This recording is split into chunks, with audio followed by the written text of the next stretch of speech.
Hello viewers, welcome to my channel readers love with Smita. आज हम Napoleon Hill का book practical step to think and grow rich book का 6 chapter का first part पढ़ेंगे। अपने अवचेतन मन पर सकारात्मक छाप छोड़े। विश्वास के सहारे खड़े भावनामय विचार को अवचेतन मन इसके भौतिक समतुल्य में रूपांतरित कर देता है। अवचेतन मन दिन रात काम करता है।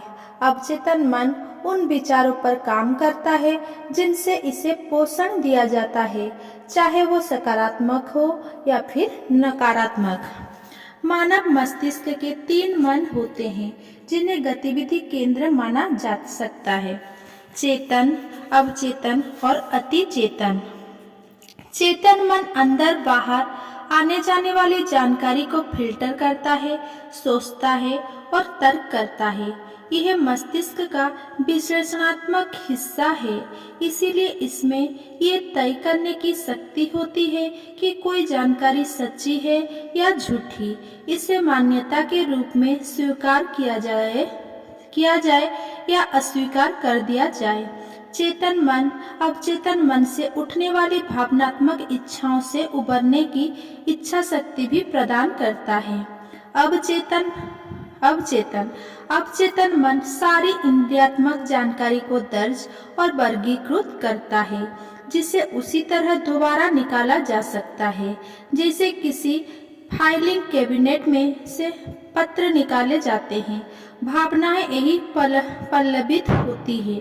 यह भावनात्मक प्रतिक्रियाओं का स्रोत है जो तार्किक सोच और इच्छा शक्ति पर भारी पड़ सकती है या उनसे हार सकती है। अवचेतन मन व्यवहार और आदतों का केंद्र ऑटो पायलट है। अवचेतन मन ही असीम प्रज्ञा का द्वार बनता है। अचेतन मन स्वचालित तंत्र का निर्माण करता है जो सारी अनैच्छिक शारीरिक प्रक्रियाओं और कार्य को नियंत्रित करता है, जिनमें सांस लेना, दिल का धड़कना, पाचन और प्रतिरक्षण तंत्र प्रतिक्रिया शामिल है।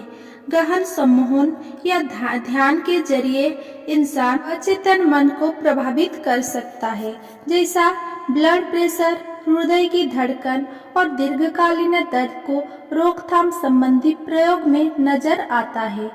आप अपने अवचेतन मन को पूरी तरह तो नियंत्रित नहीं कर सकते, लेकिन आप अपनी इच्छानुसार इसे कोई भी योजना, इच्छा या उद्देश्य थमा सकते हैं जिसे आप साकार देखना चाहते हैं।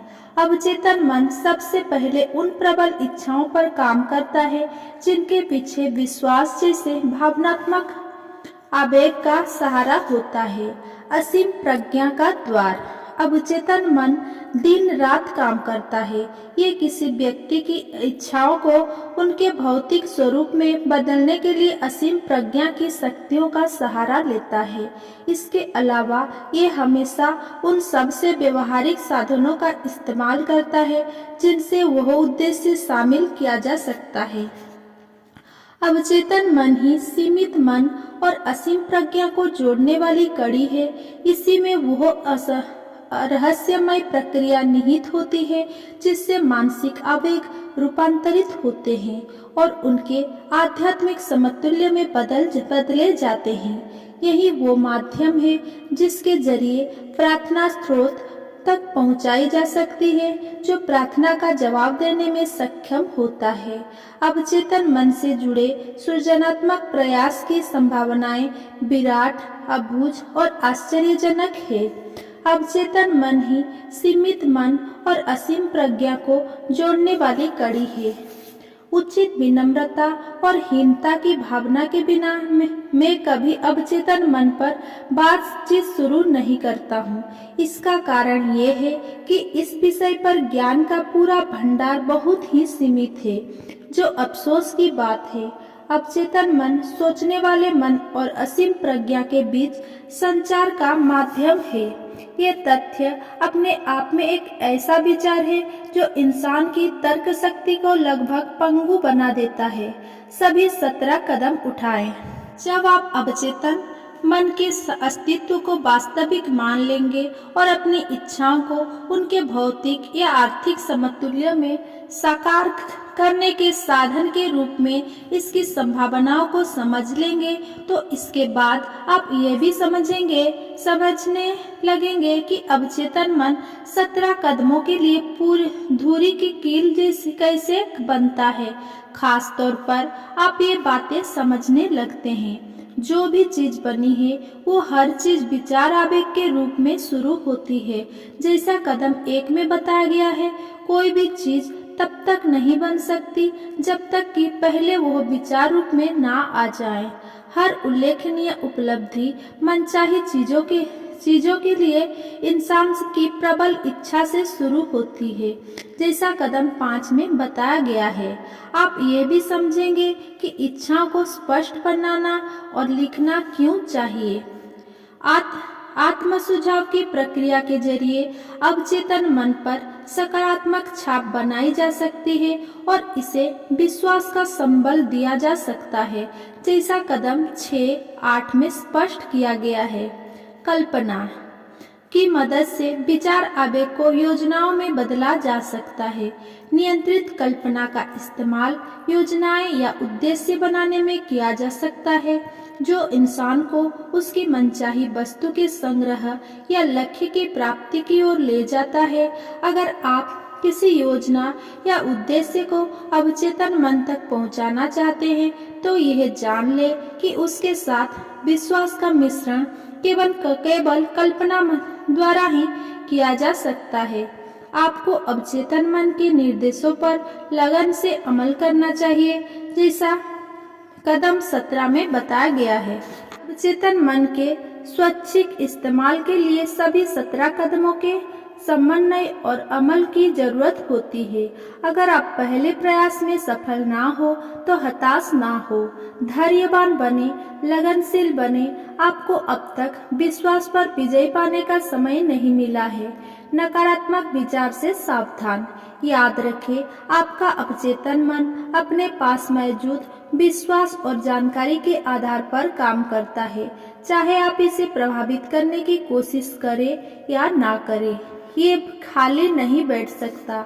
अगर आप अपने अवचेतन मन में इच्छाएं नहीं बोते हैं, तो ये उन विचारों से पोषण ग्रहण करेगा जो आपकी इच्छाएं नहीं हो बोते हैं, जो आपकी अपेक्षा की वजह से इस तक पहुंचते नहीं। विचार आवेग, चाहे वे नकारात्मक हो या सकारात्मक, उन चारों स्रोतों से लगातार अवचेतन मन तक पहुंच रहे हैं, जिनका वर्णन यौन रूपांतरण वाले कदम 11 में बताया गया है। असीम प्रज्ञा, आपका खुद का अवचेतन मन किसी दूसरे का चेतन विचार या किसी दूसरे का अवचेतन विचार, आप सभी प्रकार के विचार आवेगों के बीच रह रहे हैं, जो आपके जाने बिना आपको अवचेतन मन तक पहुंच रहे हैं। इन आवेगों में से कुछ सकारात्मक होते हैं और कुछ नकारात्मक होते हैं। अब आपने ठान लिया है कि आप नकारात्मक आवेगों के प्रभाव को बंद कर देंगे और इच्छा से सकारात्मक आवेगों के जरिए अपने अवचेतन मन को स्वैच्छिक रूप से प्रभावित करेंगे। यह हासिल करने के बाद आपके पास वो कुंजी होगी जो आपके अवचेतन मन के द्वार का ताला खोल देगी। यही नहीं, आप उस द्वार को इतनी अच्छी तरह नियंत्रित करेंगे कि कोई भी अवांछित विचार आपके अवचेतन मन को प्रभावित नहीं कर पाएगा।